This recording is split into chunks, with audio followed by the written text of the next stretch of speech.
God always led me to rural churches. Not large churches, but rural churches. And so I know now why he did, because I was born and raised country. He called me as a countryman. Don't try to change that. Sometimes I feel real out of place. If I live for a week from Friday, I'll be 69. I thank God for that. And I sometimes I feel like a slide ruler in a high-tech computer. You ever feel that way? Or a brown shoe with a tuxedo. I feel like I don't fit in. But I try. I love this church, and I love everybody here. And I appreciate the opportunity this morning to preach. I don't preach in the same style that the pastor preaches in, or Teresa. And I don't try to do that, even though I wish I could, because they are tremendous messages in the Word of God. And I appreciate that so much. But I'm going to be reading from Philippians chapter 1, verses 12 through 19. I'll be reading from the NIV, so if you want to follow along with the Bible that's in your seat, that's the NIV as well. Even when I pastored in Wyoming, I thought, well,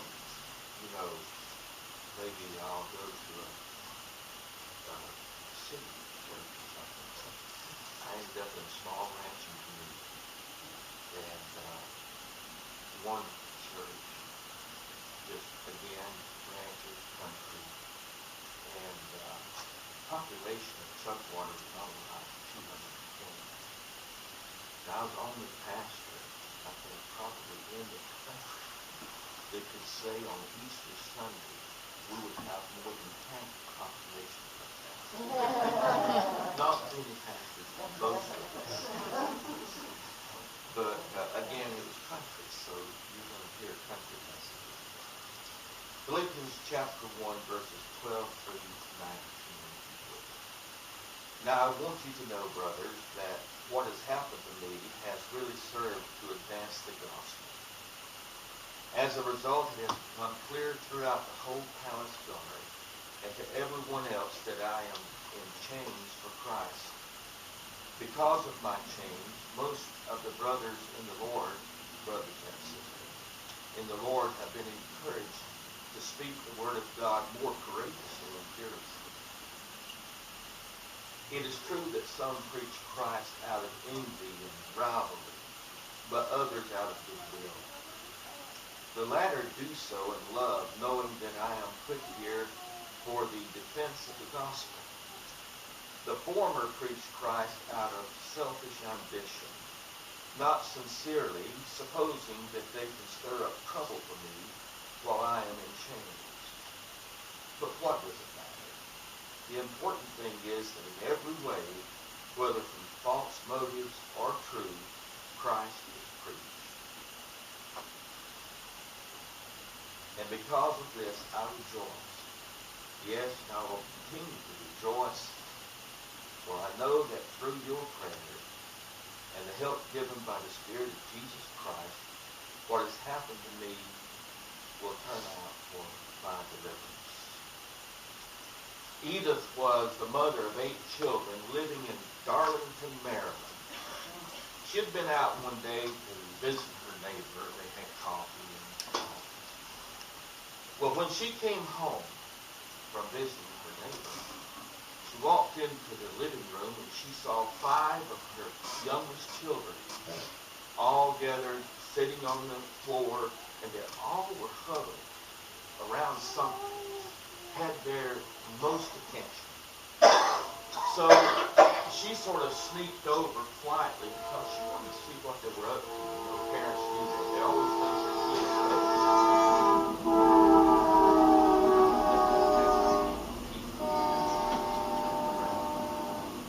So anyhow, she sneaked over quietly, and as she got close enough, she she could not believe what she saw right in the middle of the circle that these kids were in. Were skunks. Baby skunks. When she saw that, she panicked. And she screamed, "Oh my, run children, run!" And each child grabbed a skunk and ran.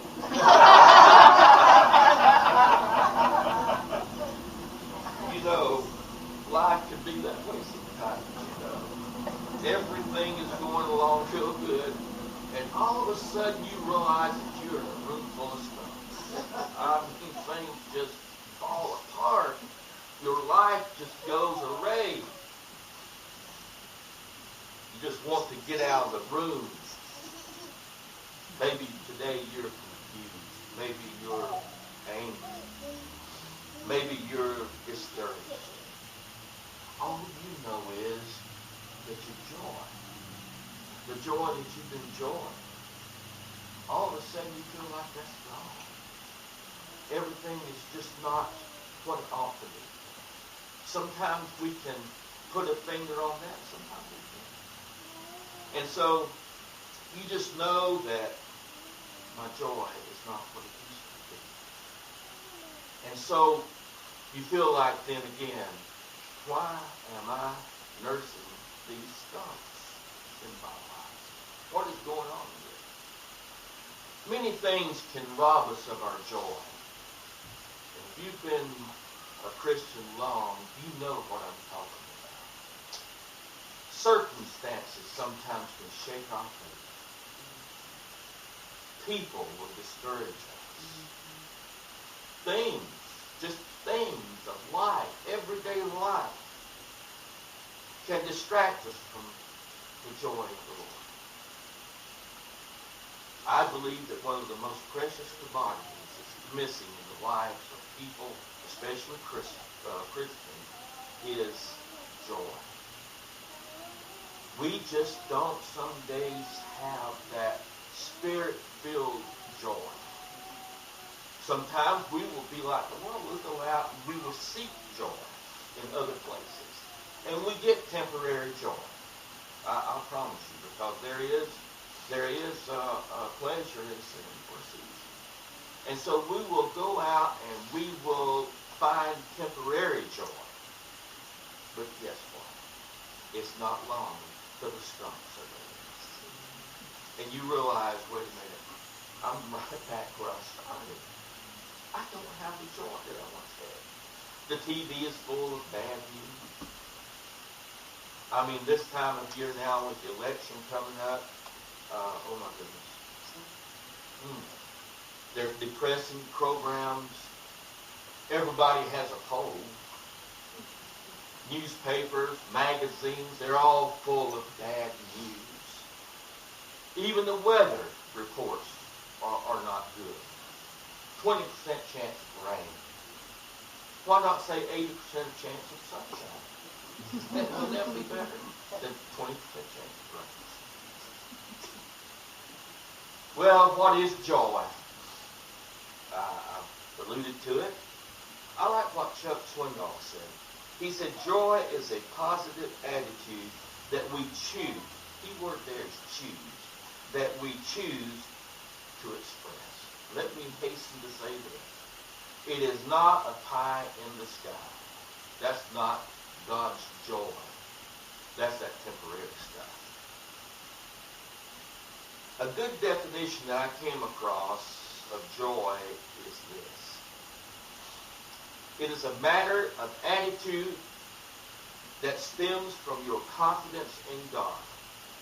The belief that He is at work, that He is in full control, that He is in the midst of whatever has happened, is happening, or will happen.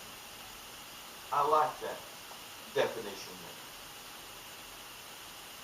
there. We should be creating joy in other people's lives instead of distress, sadness. You know, we get into this thing of just trying to please everybody. We'll compromise. We'll do anything that we think is necessary just to please somebody. I think we need to strive to please other people. but we should never compromise our beliefs in order to do so.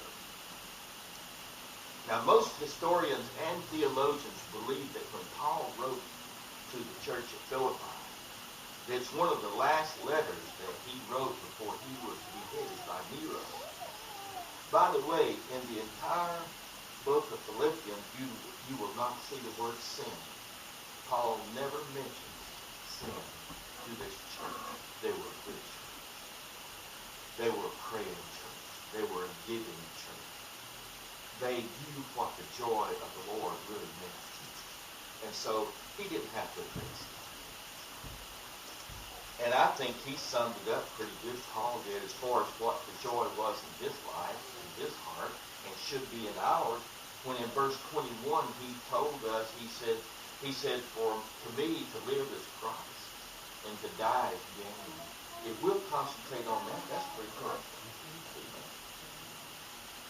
You know, this life is just temporary. We know that.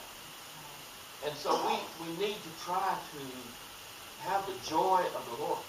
The best way you can lead someone to Christ is to let him live in you. That's the easiest way. But sometimes we don't do that. The skunks get in the way. Let me give you quickly 3 joy stealers. 3 joy stealers. These things, they're the little skunks that come in, and they will rob you of your joy if you let them. Number 1 is circumstances. I hate circumstances. But in spite of Paul's circumstances, he was confident. He was still confident everything was okay. The chains could not shackle his joy. He may have been chained physically, in chains and locks and stocks and all that. But that did not hinder his joy in the Lord. He had that confidence. Paul was not wallowing in desire and self-pity. He just would not let the skunks do that to him. You see, that's what Jesus can do to us if we're ready. Our limitations become a challenge rather than a joy. Let me say that. Our limitations become a challenge rather than a choice. Paul was confident he was not going to let the skunks in his life rob him of his joy in the Lord. Number 2 is preoccupation with others. Paul was joyful in spite of what other people were saying about him. It just didn't matter anymore. He was going to serve God. He was going to be faithful. He was going to love Jesus. He was going to do what he could, preaching the gospel that he was called to do. It didn't matter. He did not let preoccupation with others hinder him. Now, I'm guilty of that. I will certainly do that a lot, especially when I was pastor and I was trying to please the whole congregation. That'll drive you crazy.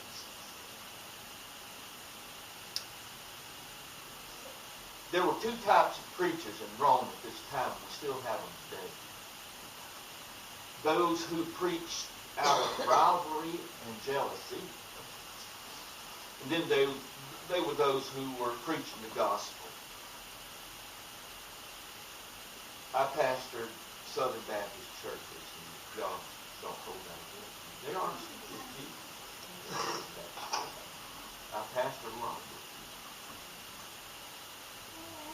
But I would go to pastor conferences. They'd send out letters, and they're going to have a big pastor's conference. And so I would take off and I would go to the pastor's conference. You know, after I attended a few of those things, I quit going.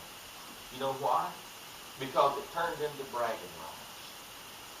I mean, I got so tired and sick of hearing these pastors gathering together in a little huddle and bragging. Well, how many people you got in your church? You know, Brother Cannon, how many's in your church now? None of your business. You know, I might say, well, we're 75 or 80, and I'm talking to a pastor that's pastoring a church of several thousand. Well, that made me feel like. And so I just kept going. I like what I heard one old preacher tell one of them. They said, "How many are you running?" He said, "Well, I'm running about 500 and catching about 200 of them." That's the way I felt sometimes, Know that it was a contest. It became competitive. They wanted you to feel like, if you're not pastoring, a huge church, or doing this, or doing not giving this much to missions, and not giving this much to the conference and all like that, they had a tendency to make you feel like that you were almost nothing. I got tired. I need conversion. Absolutely. How many conversions? How many did you baptize? How many got saved? I just got so tired of that. Finally, quit going. Then there were those, like I said, that were preaching the gospel of Jesus. Now that's what pleases God, not numbers and all the other things. What's wrong with just preaching Jesus? He is our joy. So why can't we just do that? That's what I like here at the church. We hear it. Not all churches hear this. I'm telling you. I've been there. I like what he said in verse number 18 after he summed it up about, some preaching out of rivalry and all the jealousy. And then he mentioned the others that preach the gospel. Then in verse number 18, I like what he said. Differences it made. What matters is that the gospel's being preached. That's all that matters. We come to worship Jesus. We don't come to check each other out. We don't come to find out, it's okay to find out what you're doing. I like to know what you're all been up to. And criticize, Lord, what did we ever do without Facebook? A lot better.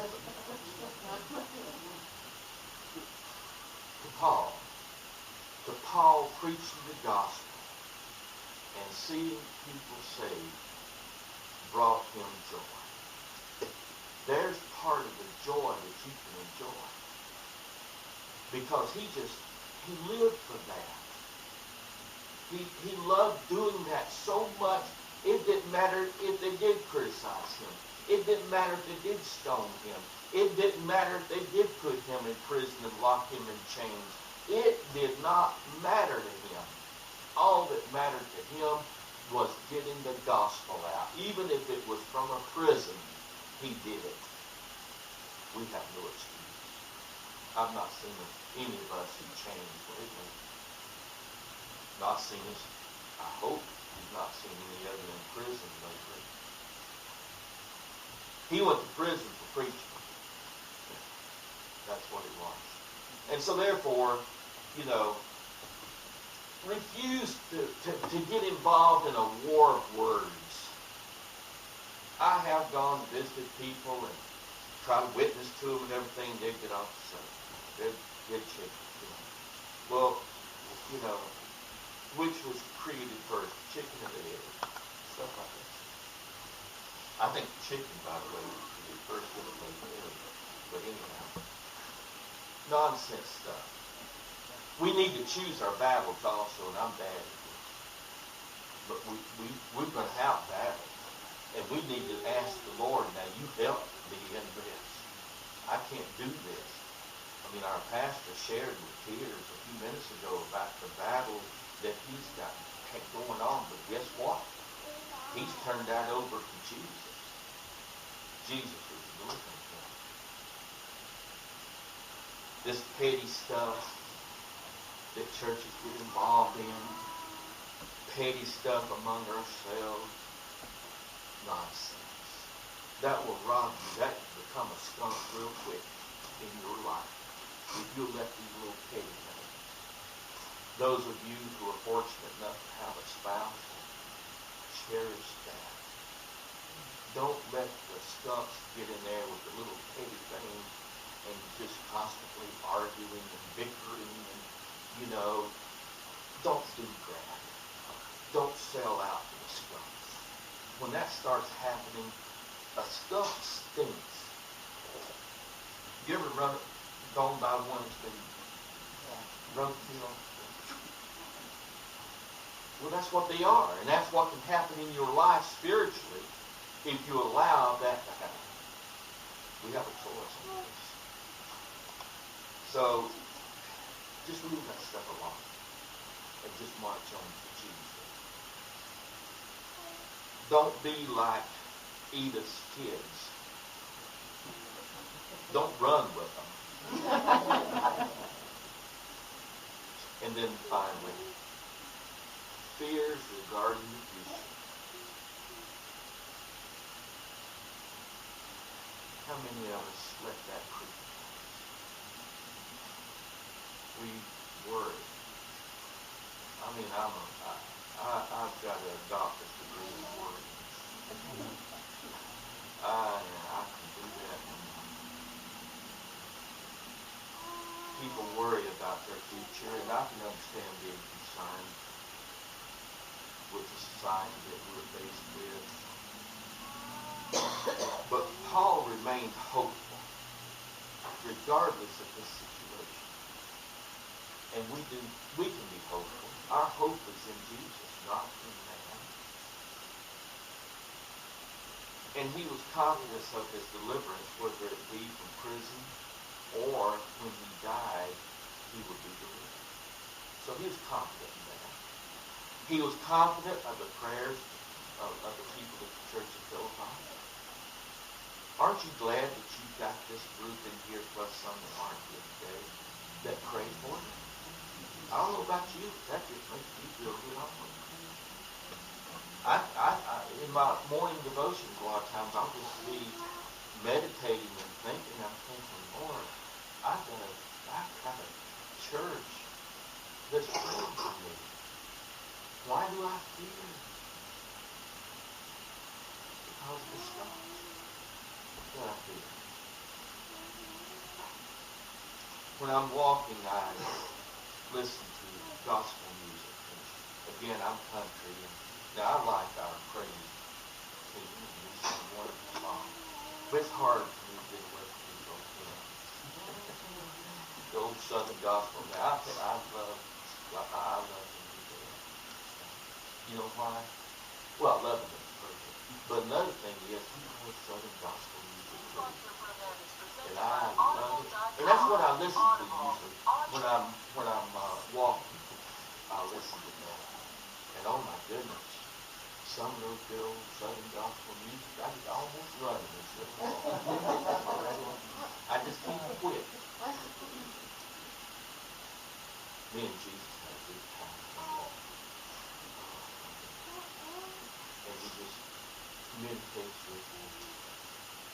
He wraps his arms around me. And I feel so good.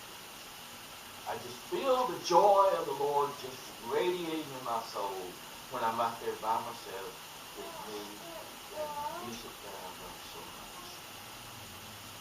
Then I have to go home and face court. That's a different story.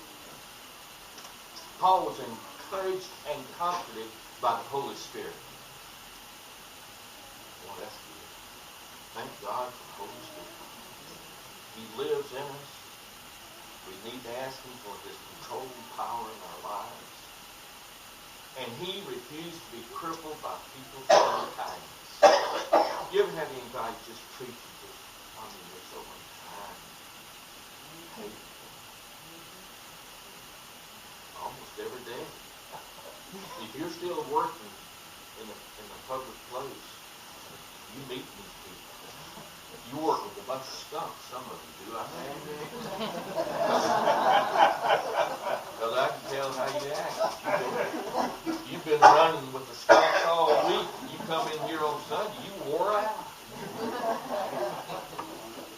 One of them tells a lot of times the congregations I was pastoring, some of them I mean, you can tell they had a rough week. Oh, my goodness, rough. They don't need to come to church and be beat to death again. Amen? We need to be able to come to church, be encouraged, lifted up, yes, challenged, sin, all that. But we don't need to be beat to death because we've been running with the skunks all week and can't take no more of it.